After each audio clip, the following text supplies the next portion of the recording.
Bonjour et bienvenue dans ce nouveau numéro de Toulouse et vous. Vous retrouvez toutes les semaines. Bonjour Cédric qui est là, bien évidemment. Bonjour Alex. Oui, Toulouse et vous. Toulouse et vous. Regardez-nous, regardez-vous, hein, comme on l'a déjà dit. C'est ça. Et puis alors les décors ne sont absolument pas de Roger Hart, les costumes ne sont pas de Donald Cartwell. Par contre, toute la technique est de l'équipe de Regbox qu'on remercie. D'ailleurs, ils nous ont fait un cadre magnifique. On va faire comme l'autre fois la régie. Voilà, on a un général, vous avez vu. On n'est pas beau, on n'est pas bien là. On n'est pas bien là, comme dirait mon père. Exactement, voilà. On va parler, comme vous le savez, politique, sociale, économie locale, notamment. On va parler de tout ça, tu me l'avais pas dit. Ah, je te l'avais pas dit. Il y aura des artistes aussi, figure-toi, avec Regard.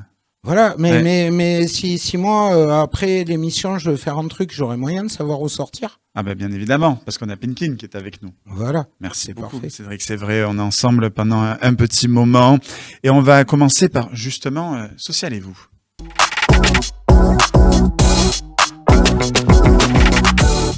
Alors, ça fait 17 ans que je suis dans les médias. Toi, combien, Cédric ?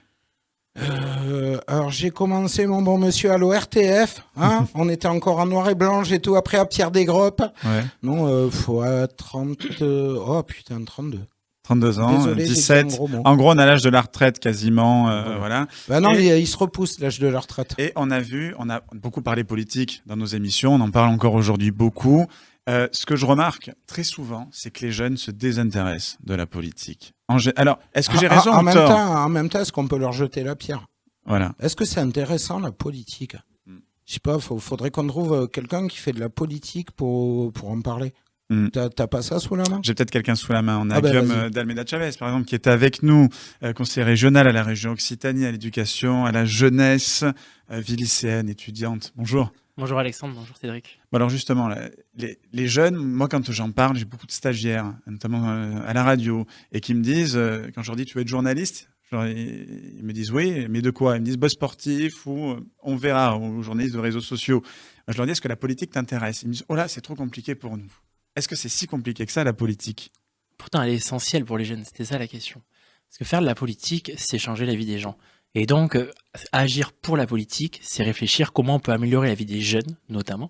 Et donc, qu'est-ce qu'on peut faire quand on est jeune pour améliorer la vie des jeunes ? Et donc, c'est ça, faire de la politique. Et je pense qu'à l'heure actuelle, en effet, il y a pu y avoir des images. Moi, je fais partie de ces jeunes générations, j'ai 31 ans, qui ont parfois eu des visages parfois négatifs de certains politiques. Mais c'est comme partout dans la vie, hein. Il y a des erreurs, mais parfois il y a de belles réussites. Et il y en a de belles ici à Toulouse, au département et à la région. Cédric. Alors justement, moi je vais rentrer d'entrée de jeu dans le truc. La politique par définition, oui, j'ai fait des études en philosophie quand je faisais pas de médias, c'est la chose publique. La politique, dans l'absolu, c'est quoi ? Est-ce que c'est juste, j'ai ma carte à un parti et je suis candidat et je suis élu ? Ou est-ce que la politique, c'est se soucier de sa vie de quartier, s'impliquer dans des assos, se dire que la voisine d'à côté qui est vieille, qui est toute seule et qui s'est pété la jambe, quand on va faire des courses, on lui dit je vais faire des courses, est-ce que vous avez besoin de quelque chose ? Le souci, c'est que la politique, c'est à l'image de pour faire de la politique, engage-toi, signe dans un parti. C'est ça, est-ce que c'est forcément donc, la politique ? qu'est-ce que c'est la politique ? Est-ce qu'on est obligé de s'engager dans un parti pour faire de la politique ? Ma réponse est non. Faire de la politique, c'est aller à la rencontre des gens, aller les écouter et aller surtout voir leurs problèmes et quelles solutions on pourra améliorer. Moi, c'est ce que j'ai fait à la région Occitanie, délégué aux questions de jeunesse. Ma première vision de la politique, c'est celle que j'ai mise en place. Je suis allé voir pendant un an des jeunes, devant Pôle emploi, devant des bars de cité, devant des jeunes sans-abri. Et derrière, quelles étaient leurs difficultés et qu'est-ce qu'ils attendaient comme solution ? Et derrière, on met des choses en place avec eux. C'est ça, faire de la politique. Mais pour faire de la politique, en effet, il faut derrière des gens donc avec des valeurs et derrière des gens qui sont élus. Parce qu'on ne peut pas faire de la politique si on n'est pas élu. Et donc, il y a des moments, pour agir concrètement, par exemple, moi, à la région Occitanie, pour avoir des choses comme ça, il faut être élu. Donc, il faut aussi qu'il y ait des élus pour faire de la politique. On peut faire de la politique sans être élu, bien sûr, mais on peut faire de la politique en étant élu, et il faut des élus qui font de la politique avec des valeurs et surtout qui gardent la vraie politique, gardent leur vrai fond de politique, qui ne sont pas là pour leur propre personne, mais qui sont là pour l'intérêt général. Justement, alors du coup, à quoi ça sert de s'inclure dans un parti? Parce que s'inclure dans un parti, ça veut dire qu'on n'a pas forcément toutes les valeurs. Je veux dire, c'est pas, quel que soit le parti, hein, de l'extrême gauche à l'extrême droite, en passant par l'extrême centre, personne, et c'est normal, va se dire, bon, ben je signe tout de but en blanc et je suis d'accord avec tout. À partir de là, est-ce qu'on ne prend pas le risque à un moment donné de se dire, voilà, demain, vous êtes socialiste, demain le Parti socialiste décide, je vais dire une dinguerie, je ne sais pas que la peine de mort c'est très bien, qu'il faut légaliser la pédophilie, c'est pas des trucs sur lesquels vous êtes... Voilà. Moi, je suis dans On n'est pas en Irak. Mais moi, je suis dans un parti, vous l'avez dit, au Parti socialiste, et j'ai choisi ce parti pourquoi? C'est un parti démocratique où c'est qu'il y a du débat. Donc moi, j'ai cette chance d'avoir du débat et d'avoir des votes. Donc c'est-à-dire que derrière, il y a des positions qui sont prises. Donc on est des militants, tous des militants de base. Donc c'est ça aussi pourquoi on s'engage, parce qu'on est des militants qui vont défendre des valeurs. Et derrière, on choisit. On choisit la ligne politique. Alors oui, il y a du débat. Moi, je fais partie de ceux qui débattent de la ligne du Parti socialiste. Je pense qu'on l'entend malheureusement parfois trop souvent à la télé, mais ce débat, il est essentiel. Il y a des partis qui ont fait le choix de moins se débattre, plus imposer. Moi, j'ai pas choisi ce choix. En Marche, par exemple, qui a Bah, tendance à cloche-pied. à cloche-pied. Ouais, non, mais c'est vrai Il y en a d'autres, mais ça en fait partie, en parce que effet. c'est un petit peu l'impression qu'on a, en tout cas, quand on entend les ministres. Après, c'est normal, tout le monde se protège. C'est bien normal de protéger Justement, la tête du après, parti. j'ai pas monopolisé, j'ai laissé un peu la parole, mais justement, le côté jeune. Alors, le Parti socialiste, une des images du Parti socialiste, c'est les éléphants du Parti socialiste. On va pas se mentir, c'est bizarre, mais tout le monde était ravi. Alors, c'est pas un jugement contre lui, mais de voir revenir François Hollande.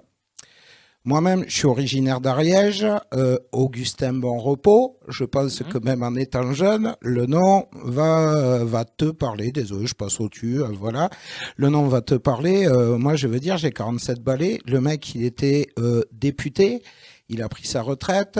J'étais déjà papa, quoi. Donc, c'est facile, justement, d'être jeune dans un parti. Bon, je sais que la MJS a été très... mais c'est facile d'avoir sa position en tant que jeune ou c'est juste le côté, bon, regardez, c'est bien, on a des jeunes. Bon, maintenant, t'es mignon, tiens, tu vas jouer avec tes Lego et puis tu laisses les grands, on a des trucs à faire. Alors, c'est pas comme ça faire de la politique. Et en tout cas, au sein du Parti socialiste, c'est pas ça. On a chacun une voix égale, déjà. Donc ça, c'est ça aussi. C'est pour ça que ce parti que j'ai choisi, qui est le Parti socialiste, qu'on soit jeune, plus ancien ou autre, la voix est la même. Donc, et au moment de choisir la ligne conduite du parti, c'est la même chose. Quand on est élu jeune, parfois ça peut être compliqué. Pas se mentir, hein. Il faut faire ses preuves, il faut démontrer ce qu'on vaut, il faut se battre 2 fois, 3 fois, 4 fois plus. C'est un peu comme une femme en politique, il faut qu'elle se batte. Mais derrière, on joue pas avec des Legos parce qu'on joue avec la vie des gens. Mhm. Oui, c'est vrai que là, pour le coup, entre jeunes, plus vieux, j'allais dire vieux, c'est un peu dégradant, enfin, plus ancien, plus éléphant, effectivement, comme tu disais, c'est un terme qu'on a beaucoup employé. Couche confort. Voilà, on a un président quand même qui a pas pu se représenter, qui était François Hollande. Là, il est à l'Assemblée parce qu'il fallait faire front républicain face à la montée de l'extrême. Il a été élu, c'est vrai. Beaucoup ont été élus. Il paraît qu'il vote pas. Il vote très peu à l'Assemblée. Il prend très peu position. C'est ce qu'on a vu et entendu. Voilà. Je suis pas son porte-parole. Moi, je suis pas son porte-parole. Je vous avoue, moi, je suis les députés de la Haute-Garonne. Je suis de Haute-Garonne. Après, je pense je le suis un peu sur les réseaux, sur Instagram, parce que je suis encore jeune. Et sur Instagram, je le vois quand même dynamique sur son territoire. Voilà, c'est quelle vision il veut faire de la politique. Je pense qu'il a fait le choix d'être dans le terrain. C'est son choix. Je pense qu'il y a des moments essentiels à l'Assemblée nationale où il faut être. Je crois qu'à l'heure actuelle, le débat sur les finances sont extrêmes et il est important d'y être. C'est vrai que là, le pays prend un tournant, mais ça, on va en parler dans un autre format. Vous êtes aussi infirmier, parce que moi, je veux parler du monde de l'hôpital qui va très mal. L'hôpital, oui, qu'on applaudissait. C'est vrai qu'on les a applaudis pendant le Covid, mais ensuite on les a un petit peu beaucoup laissé tomber. Est-ce qu'on est d'accord sur ça? C'est vrai que moi, je dirais le mot oublié. Parce que vous connaissez justement le métier en plus. C'est marrant, c'est un débat qu'on avait, Alex, pendant le Covid, où moi j'étais contre les applaudissements, mais comme je disais à Alex, il me disait mais regarde, c'est très bien. Je disais ok, mais quand va y avoir des soucis, que l'hôpital va descendre dans la rue pour les gens qui applaudissent, ils seront où? Ils seront dans les manifs pour les soutenir, ou ils seront dans leur jardin à faire bravo, le barbecue est prêt, quoi. C'est voilà. Donc, est-ce que le monde de l'hôpital que vous connaissez, vous êtes, on peut le dire, infirmier, Moi, je suis infirmier en voilà, psychiatrie, je travaille demain Alors, en comment tant ça se qu'infirmier. passe aujourd'hui? Est-ce que vous avez vu des choses changer en bien ou en mal dans l'hôpital? Alors moi, je suis pas très loin d'ici, dans une clinique dans le nord toulousain. Je suis infirmier en psychiatrie. Est-ce qu'il y a eu des choses bien? Il y a eu la Ségur de la santé, qui a été pas toujours juste, puisque tout le monde n'en a pas bénéficié, mais c'est une avancée. Mais par contre, moi, je fais partie donc d'une clinique et malheureusement, on voit que les vieux travers reviennent. Et moi, à l'heure actuelle, je le vois dans ma clinique, où on revient sur un moment où on devient l'argent redevient prioritaire sur le soin. Et donc, les suppressions de postes reviennent, les économies reviennent. Donc, je pense qu'il y a en effet un véritable sujet. On a aussi un sujet sur le monde de l'hôpital, sur les médecins. On n'arrive plus à retrouver des médecins, à former des médecins. Et donc, il y a une véritable réflexion à avoir au niveau national sur l'installation des médecins dans l'ensemble du territoire. On ne peut plus avoir... L'Occitanie est un énorme territoire désert médical. Est-ce que c'est normal? En Occitanie, Toulouse, il y a de nombreux coins dans Toulouse, de nombreux endroits à Toulouse où les gens n'ont pas de médecin.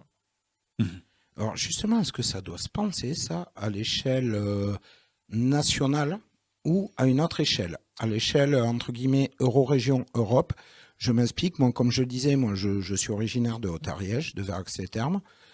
Cas concret, mon père a une belle-mère qui a dépassé les 90 ans, qui avait un souci de santé, arrivait à trouver un rencard sur le Chiva, donc l'hôpital d'Ariège, ou sur Toulouse, c'était 3 semaines. Mon paternel, il a fait quoi? Il a pris la voiture, il est passé de l'autre côté, il était à Puigcerdà, côté Catalogne, et là, il n'y a aucun problème. Et c'est une réalité. Ils vont m'en vouloir en Haute-Ariège, je vais prendre des coups de fusil, mais je balance. Moi, les 3/4 des gens en Haute-Ariège que je connais, quand ils ont besoin de soins, ils ont pris la carte de sécu européenne et ils partent à Puigcerdà parce que les soins, il y a des rendez-vous plus vite, il y a nettement plus de médecins et tout. Est-ce qu'il n'y aurait pas un truc à penser là-dessus? Parce que bon, il y a la logique nationale quand on est au milieu de la France, quand on est sur des territoires frontaliers, il y a peut-être moyen, et ça mettrait peut-être une cohésion à l'Europe, ça éviterait que les gens se disent l'Europe, ça sert juste à embêter les gens, à faire monter les impôts. Privilégier peut-être certains pays qui prennent leur indépendance petit à petit, sans quitter l'Union européenne. Mais ça, on en parlera dans un autre sujet. Est-ce que ça serait pas une piste? Est-ce que ça serait une piste? Parce que combien de départements bénéficient d'être à la frontière? Ça serait aussi, malheureusement, ça serait une solution pour certains départements, mais c'est très injuste et ça ne va pas régler, je pense, et je l'affirme, le souci des médecins en France, parce qu'on a très peu de départements qui sont frontaliers d'autres pays. La vraie solution, il faut se le dire, c'est l'installation des médecins dans certains territoires lors de la fin de leurs études. C'est un débat qui a lieu régulièrement au niveau de l'Assemblée nationale, qui a été refusé par la majorité présidentielle. Donc c'est aussi ça qu'il faut réfléchir. C'est des choses qui sont demandées, c'est des totems qui sont préservés par certains ordres médicaux. Mais en effet, si on veut réfléchir concrètement sur la solution, il faut que les médecins, les nouveaux médecins, il y ait une régulation, comme ça se fait pour les pharmaciens, comme ça se fait pour les infirmiers, comme ça se fait sur toutes les professions paramédicales, médicales, d'avoir une installation régulée pour éviter d'avoir, dans certains endroits, trop de médecins. Parce que moi, je connais où j'habite, dans un petit village, dans le nord de Toulouse, on a trop de médecins. On refuse les médecins, alors que juste à côté, on demande des médecins. Il faut une régulation. Alors, dans ces cas-là, on fait comme le CAPES, on fait de l'obligation. Est-ce que ça présente pas un risque? Par exemple, tu disais, tu as 31 ans, voilà, tu es à un moment où on construit sa vie, sa famille et tout. Demain, on te dit, hop, allez, il manque des gens, je dis n'importe quoi, à Dijon, allez hop, tu pars infirmier psychiatrique à Dijon. Ça veut dire que si tu as ta famille, que tu as commencé à t'établir un peu sur le coin et tout, tu attrapes tout le monde et tu bouges à Dijon? La proposition de loi qui avait été faite par les élus socialistes, c'était une installation à la sortie du diplôme. C'est-à-dire, on leur devait, je crois, 3 ou 5 ans. Ils avaient 3 ou 5 ans dans une zone, dans un désert médical. Sachant que quand on sait que plus de 3/4 du territoire français est un désert médical, c'est plutôt large. C'est pas non plus, voilà. Mais ça permettait de réguler ça. Donc, proposition, mais pas obligation. C'était une proposition de loi pour une obligation. Ah si, c'était une obligation pour les nouveaux médecins sur une période de 3 ans. C'était pas à vie, hein. C'était sur une période de 3 ans. C'est connaître déjà, soigner ces territoires, et ensuite on peut changer. C'était ça la proposition de loi. En tout cas, affaire à suivre. On va revenir sur vos fonctions politiques, Guillaume d'Almeida Chavez, parce que comme je le disais, vous êtes conseiller régional à la région Occitanie, jeunesse, vie lycéenne et étudiante. Est-ce que nos étudiants vont bien? Là, bon, on tourne au mois de novembre. Il y a une actualité, hein, encore une enseignante massacrée par une élève. On se rend compte, voilà, on est je sais plus, Samuel Paty. Voilà, on a encore fêté on est l'anniversaire, malheureusement, il n'y a pas d'autre terme, commémorer l'anniversaire de l'attentat contre Samuel Paty, puis il y en a eu d'autres après. Est-ce que je vais la faire très... est-ce que une certaine jeunesse est en perdition? Est-ce que il y a un moment donné, on ne sait plus où on va? Est-ce que les professeurs ont peur? Est-ce que les professeurs ont des solutions? A peur. Non, mais oui. Quand ça n'arrivait pas à l'époque de Marcel Pagnol, moi j'ai mon petit côté réactionnaire, où à l'époque de Marcel Pagnol, on prenait pas des pistolets pour viser des professeurs. Est-ce qu'aujourd'hui il y a ce côté-là? C'est pour la partie un peu polémique, parce que j'en mets un petit peu aussi, je saupoudre. Mais c'est vrai que c'est quand même la question que beaucoup de gens se posent. Je me fais écho des gens qui vont au supermarché et qui s'inquiètent. Je parle de ceux-là, pas ceux des centres-villes. Et voilà, qui ont d'autres idées. Alors moi je peux vous répondre au niveau de la région pour les lycées. Moi, je suis élu depuis 2021 et en effet, c'est un sujet qu'on traite depuis le début. Donc, depuis 2021, je suis à la rencontre de nombreux lycées, que ce soit les jeunes, les encadrants, les professeurs et les proviseurs. C'est un sujet. C'est un véritable sujet, la sécurité et de se sentir en sécurité, que ce soit dans les lycées ou aux abords. Ce qu'on a créé, nous, ça s'appelle un observatoire de la sécurité, protection des usagers des lycéens. Et ça permet justement, on essaye de faire des immersions. J'y ai participé à une trentaine d'immersions. C'est qu'on va rencontrer les lycéens qui nous expliquent leur quotidien sur le sujet de la sécurité et de la violence. Ensuite, on va voir les encadrants, on va voir les proviseurs et on va voir les enseignants. Et derrière, ce qu'on voit surtout, c'est une jeunesse, les jeunesses qui souffrent. Malheureusement, on a des jeunes de plus en plus en précarité, des jeunes où c'est que les actualités... la télé nous montre la violence, où les politiques, malgré tout, et certains comportements de politiques montrent de la violence. Quand on voit comment ça se passe à l'Assemblée, en même temps, comment on peut dire à des gamins, soyez sages en cours quand on voit ce qui se passe. Un député menace physiquement un autre député en disant on se retrouve dehors. Voilà, député... C'est pas tolérable. C'est pas tolérable. Monsieur Porte, s'il nous regarde. Mais en tout cas, voilà, on doit montrer l'exemple quand on est élu en politique. Et donc, des jeunes en précarité, des jeunes qui voient de la violence dans leur quotidien. Ce qu'ils voient aussi, c'est leurs parents qui souffrent. Parce que généralement aussi, la réforme des retraites, on en parlait tout à l'heure. On ne sait même plus de la précarité d'emploi, le travail de nuit, les salaires qui n'augmentent pas. C'est véritable un sujet de société où les jeunes perdent espoir. Et derrière, malheureusement, ça entraîne parfois de la colère. Et donc oui, cette colère, elle est présente sur des jeunes de Montpellier. Ces jeunes, ils m'expliquaient, il faut que j'ai un couteau sur moi pour me sentir en sécurité. Ça, c'était quelque chose que moi-même, je n'imaginais pas. Jeune lycéen du lycée Toulouse-Lautrec. C'était les portiques de sécurité. Je comprends qu'on les mette. Une fois, je vais faire une intervention dans un lycée. Je voyais ces portiques de sécurité où je me disais, on en est là. Portique de sécurité. Ouais, vous savez ces trucs moi, je comprends on passe avec un badge pour rentrer dans l'école. Je comprends la théorie du couteau. Moi le premier, quand j'étais au collège, avec copains, on avait un couteau. Bon, nous, c'était pour couper le saucisson, mais ça, c'est un autre débat. Mais sur les portiques, nous, ce qu'on a pris comme engagement, c'est que, suite à ça, 100% des lycées en Occitanie seront sécurisés d'ici la fin du mandat. Mais c'est triste de devoir en arriver là. C'est triste, mais malheureusement, on a la compétence de la région. Voilà. À l'heure actuelle, toujours, le Parti socialiste ne dirige pas encore la France. Je l'espère très rapidement. Ils l'ont dirigé. Mais voilà, ils l'ont dirigé. Mais malheureusement, on a subi. C'était en plein attentat. On a subi des périodes c'était en plein attentat. Macronistes qui n'ont pas aidé. Il n'était pas au PS, Macron, d'ailleurs, à cette époque-là. Il n'était pas dans le gouvernement socialiste. Il était du gouvernement de François Hollande. Oui. Ouais. Vous savez, on fait tous des erreurs. Hein. Et je pense que même François Hollande a reconnu que c'était une de ses plus grosses erreurs. Mais je crois que c'est la plus grosse erreur. C'était une erreur stratégique. Mais juste sur les lycées protégés, on revient sur 100% des lycées protégés.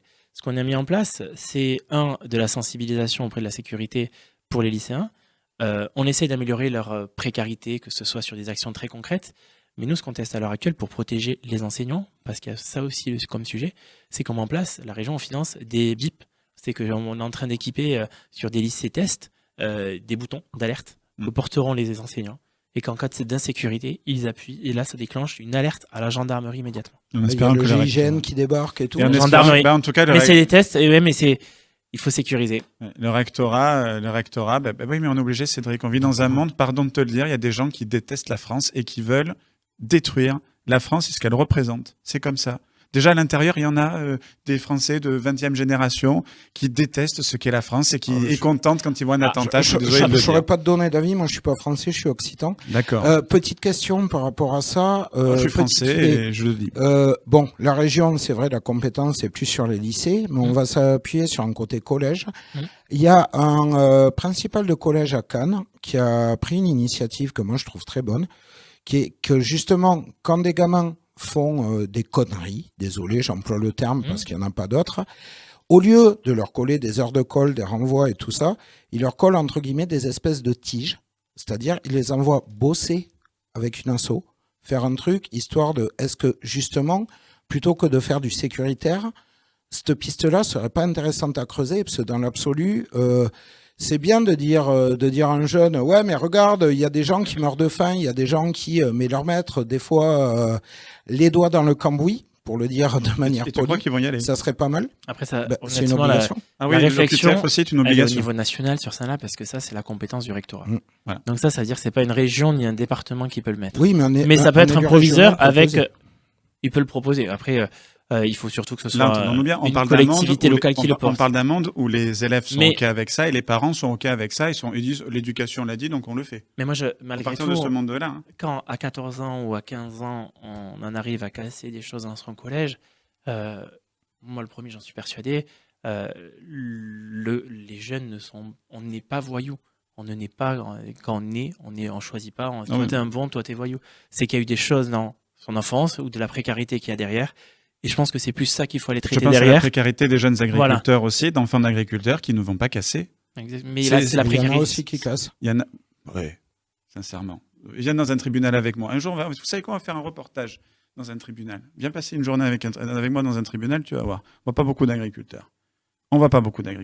Parlons quand même des choses positives, parce que la région, on en parlera aussi dans d'autres formats d'émissions, mais c'est vrai que le socialisme national, bon, on voit que c'est une catastrophe, visiblement pour les gens, pour les Français qui vont voter, parce qu'il a fallu créer le NFP pour pouvoir faire quelque chose, mais en local, ça marche plutôt bien. Beaucoup d'écoles sont fabriquées, justement, sont faites. Vos régions, je ne sais plus très bien. C'est les lycées. C'est Les lycées, voilà, les lycées. Région, lycée. Je me rappelle, j'étais venu à une inauguration, notamment, la s'était première croisés. brique, on s'était croisés. Voilà, donc l'économie va bien pour pouvoir fabriquer des lycées. Comment ça fonctionne, justement, ces créations-là? Quel est le rôle de la création d'une école de la région? Une école de la région. Remets les mots dans non, l'ordre. mais- On oui, va y mais arriver. vous voyez ce que Alex. je veux dire, c'est que la région, comment... je sais pas comment vous expliquer, c'est technique, c'est un peu une question bête. Créer un lycée, en quoi ça Voilà. consiste? Non, mais comment vous vous y prenez? Comment Mais je vais prendre l'exemple, puisqu'on est en train justement de faire le choix d'un nouveau lycée dans le Nord toulousain. Voilà, vous donc, connaissez un peu? que je connais très très bien pour y vivre. Comment on construit de nouveaux lycées? Il faut des besoins. C'est-à-dire qu'il faut une étude qui démontre que les lycées autour sont saturés. À l'heure actuelle, c'est le cas, malgré qu'on ait déjà ouvert un nouveau lycée qui s'appelle le lycée de Gragnac, qui est pas très loin d'ici. Et derrière, il faut qu'on travaille avec le rectorat pour voir l'intérêt pédagogique, l'intérêt réellement de l'ensemble des besoins. Et ensuite, on voit avec l'ensemble des collectivités. Donc là, on va voir avec le département et les collectivités où on peut l'installer. C'est des communes qui se portent candidates. Il y en a eu 5 qui sont candidates. Et derrière, il y a des réflexions qui se font pour savoir où on le fait. Et derrière, après, il faut travailler sur les cheminements. Quel lycée on veut? Nous, le lycée en Occitanie, tous les nouveaux lycées, ce sont des lycées à énergie positive. C'est-à-dire que c'est des lycées qui produisent plus d'énergie que ceux qui en consomment. Et ça, c'est un engagement qui est fait depuis que la présidente est élue. Donc ça permet aussi d'avoir une vertu sur l'environnement, sur les jeunesses, et également sur le quotidien des jeunes, puisqu'on gagne sur le temps de transport. Et on travaille aussi sur le côté alimentaire, sur la cantine, puisqu'on met une très grande partie de produits bio et locaux dans les cantines des lycées, sans augmenter les tarifs. Bio et locaux, ou plus locaux? Bio et locaux. Bio et locaux. Ça fait bio-locaux. Ouais. Locaux-bio, si besoin. Qu'est-ce qui vous a poussé, vous, personnellement, à vous lancer justement dans la politique, dans l'éducation, dans la jeunesse, quel a été Il était amoureux de Ségolène Royal quand il était jeune. Non, c'est pas ça. C'est possible. Mais voilà, qu'est-ce qui vous a lancé là-dedans? Qu'est-ce qui a fait que vous avez dit c'est Moi, bon. dans ma famille, personne fait de la politique. Personne n'est dans un parti politique. J'ai personne. Donc, je suis le premier. Qu'est-ce qui a fait? C'est surtout que j'ai vu, moi j'habite dans un petit village où j'ai vu que une élue socialiste, qui était juste à côté de chez moi, qui était maire, a pu améliorer la vie des jeunes, dont moi. J'ai On pu veut des bénéficier. noms. Comment? On veut des noms. Je vous le dirai. Je vais vous le dire. Elle est maire de Pêche-Bonnu. Elle s'appelle Sabine Gel-Gomez. Elle a permis de. Moi, j'ai pu bénéficier d'avoir un collège. Donc là, je remercie aussi en même temps le département. J'ai permis d'avoir cette construction qui m'a permettait d'éviter de faire de nombreuses minutes de bus et de transport pour aller à mon collège. Et ça nous a permis d'avoir ça. Ensuite, j'ai vu de nombreux complexes sportifs, des choses qui changeaient la vie des jeunes. C'est ça qu'elle a mis en place. Et je me suis dit, pourquoi tu vas pas aller aider? J'habite pas le même village. Et au bout d'un moment, je me suis engagé dans ma petite commune à côté pour essayer de faire pareil. On est plus petit, on n'arrive pas à faire le même niveau, mais on essaie d'améliorer. Et derrière, je continue, je me suis engagé au sein du Parti Socialiste, dans le Parti démocratique, le plus démocratique à gauche, et derrière, je me suis engagé à la région Occitanie. Le changement, c'est maintenu? Oh. Le changement, c'est maintenant. En tout cas, le changement, c'est maintenant. Je pense que le changement, c'est maintenant. Moi, j'entends beaucoup de gens qui, et ça a été dit tout à l'heure, qui critique François Hollande. Et moi, ça a été mon premier vote au présidentiel. Je pense que malgré tout, on a beaucoup dit de choses négatives sur son bilan, alors qu'il y a des choses qui sont malgré tout positives dans son bilan, mais malgré tout, on ne les retient pas. Et c'est ce que je le pense, en tout cas, sur la réforme des retraites, des choses comme ça. Je pense que certains vont se rendre compte que François Hollande avait mis en place des choses qu'on va regretter maintenant. Et derrière, qu'est-ce qu'on fait maintenant sur le changement? En tout cas, le changement, c'est maintenant. Je pense qu'en effet, le changement, c'est maintenant. Il faut changer, de Macron. 2, il faut surtout... Faut changer de Macron. On en avait il Emmanuel, faut- on prend Brigitte ou comment ça il se faut passe? enlever le président macroniste de droite, parce que c'est un président de droite. Il faut surtout lutter contre l'extrême droite. Je crois qu'à l'heure actuelle, ils se soucient surtout du procès, puisque Marine Le Pen est quand même... Donc il sera jugé au mois de février. Elle encourt jusqu'à 5 ans d'inéligibilité et quelques années de prison et 300 5 ans avec 3 5 ans de prison. ans avec Ouais, sursis. elle va gagner un bracelet, quoi. Au pire. Mais donc, Ça, c'est surtout l'éligibilité qui après ça, il faut laisser faire la justice. tendu. Voilà, et Bien ça, sûr. un ancien ministre ne devrait pas, je le répète, je le disais en aparté, mais un ancien ministre ne devrait pas commenter une décision de justice. La justice, Est-ce elle qu'on est peut faire confiance à une justice Non, qui a à eu- l'aparté. Est-ce qu'on Non, peut faire c'est confiance pas- à des magistrats qui avaient le mur des cons, qui s'en prenaient essentiellement aux gens de droite, Nicolas Sarkozy et autres? Moi, je fais confiance à la justice. Vous savez, moi-même, je suis dans un procès en cours et j'ai fait la une dernièrement sur un procès sur la haine que j'ai reçue sur les réseaux sociaux par l'extrême droite. Moi, je fais confiance à la justice. Ça fait partie des totems de notre pays. Il y a des valeurs, il y a des principes. Il faut les respecter. Alors, Justement. justement. Après, on viendra sur... Alors, 2 sujets rapides. Un qui me tient à cœur, mais d'abord, on va rebondir sur cette idée d'extrême droite. Alors, l'extrême droite, moi, vous l'aurez quoi ça compris, consiste vous l'aurez compris à mon look, j'ai un vieux passif de bon gauchiste, voilà, qui est passé par le scalp, la section carrément anti-Le Pen. L'extrême droite, aujourd'hui, tout le monde a peur du côté Bardella, Marine Le Pen et tout. Moi, j'ai envie de dire, si c'est ça l'extrême droite, ça va, c'est les vacances. Il y a aussi l'autre extrême droite. Il y a l'extrême droite dangereuse, l'extrême droite qui va faire des ratonnades, l'extrême droite qui est surveillée par les services de police parce que tout le monde met en avant l'islamisme comme danger, mais l'extrême droite est tout autant un danger. Est-ce que le risque de la vraie extrême droite, pas celle qui fait En fait, juste c'est de le la vent du politique Bataclan, et qui va se promener dans la rue avec des drapeaux bleu, blanc, rouge et des flammes tricolores, celle qui va casser de l'étranger, celle qui va... Est-ce que il n'y a pas un truc à faire, une urgence par rapport à ça? Mais alors moi, je vais être en désaccord. Pour moi, il n'y a pas une vraie, une fausse extrême droite. Il y a une extrême droite et elle est aussi dangereuse l'une et l'autre. Moi, je le vois à la région. Les élus régionaux, en effet, ils mettent une cravate, ils sont calmes, ils se sont tués, mais c'est les mêmes. Il suffit qu'on mette en effet, quand on va donner une subvention pour aider un bateau de secours pour des gens qui sont en train de mourir dans la mer, en effet, on retrouve le visage où on veut en effet tuer du migrant. Mais il faut faire attention. Moi, je pense qu'elle est aussi dangereuse. Et qu'est-ce qu'il faut faire?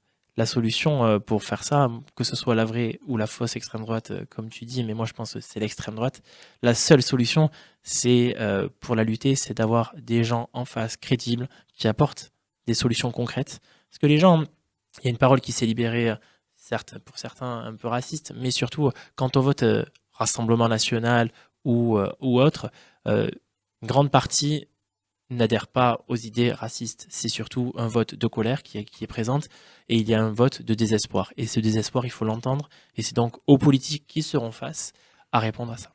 Et autre question, alors ça, tu sais que c'est un sujet qui me tient à cœur, justement, on parlait des lois de François Hollande, on parlait de l'engagement par rapport au vote, t'as vu, même si on part dans tous les sens, on arrive à repartir au truc. Il y a une suite. Tu sais que moi, je suis un grand partisan d'un truc qui est le vote blanc, où François Hollande a fait une loi qui est ridicule. Il s'est foutu de la gueule des gens.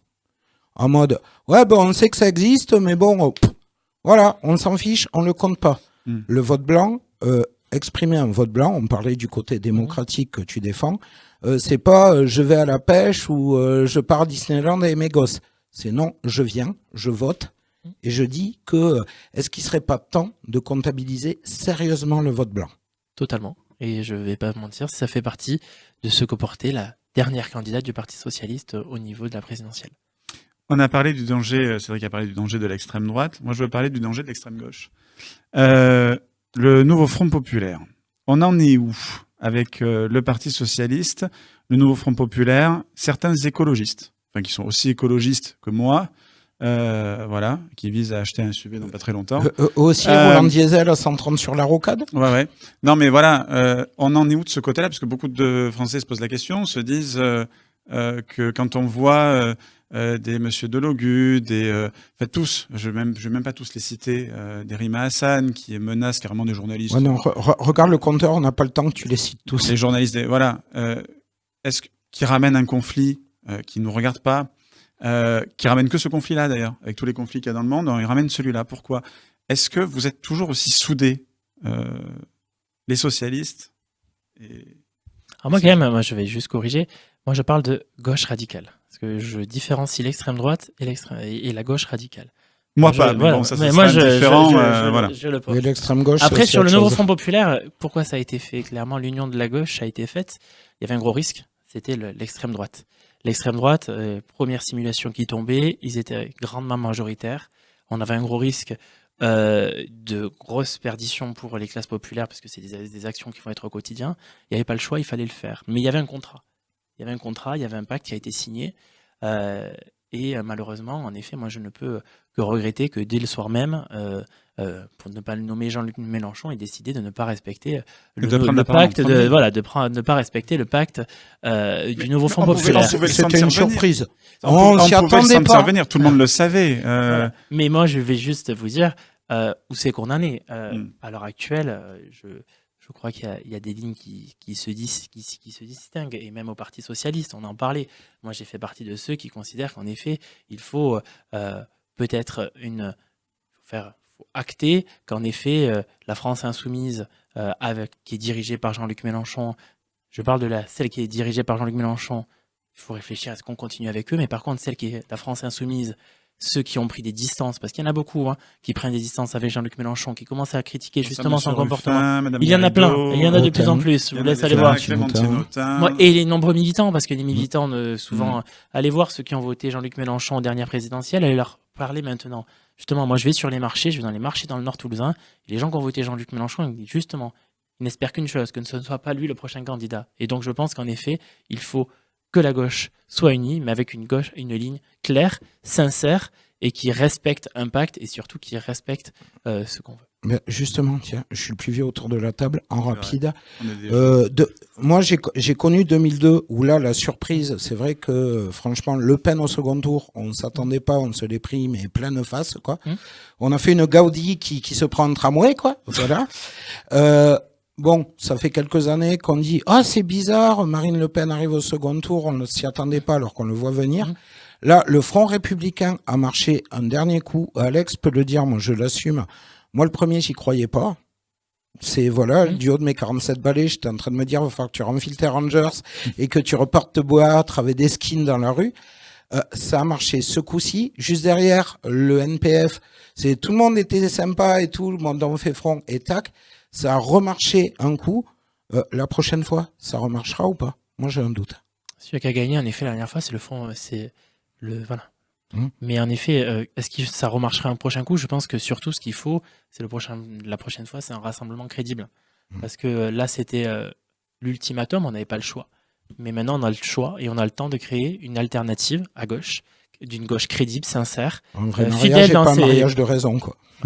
Et ça peut se faire dès les prochaines municipales. Je vois qu'il y a écrit Toulouse et vous. En tout cas, j'espère qu'à Toulouse, ça se fera comme ça. Je crois qu'il y aura moyen de débattre justement sur ce plateau. Guillaume d'Almeida de Chavez, merci d'avoir été avec nous Merci à vous. sur Toulouse et vous. Et alors, voyeur, j'ai envie de vous dire, parce que je crois qu'il y aura beaucoup de débats avec toutes les élections qui vont arriver, toutes les actualités qui nous... Miss France, tout ça. non Exactement, bien sûr.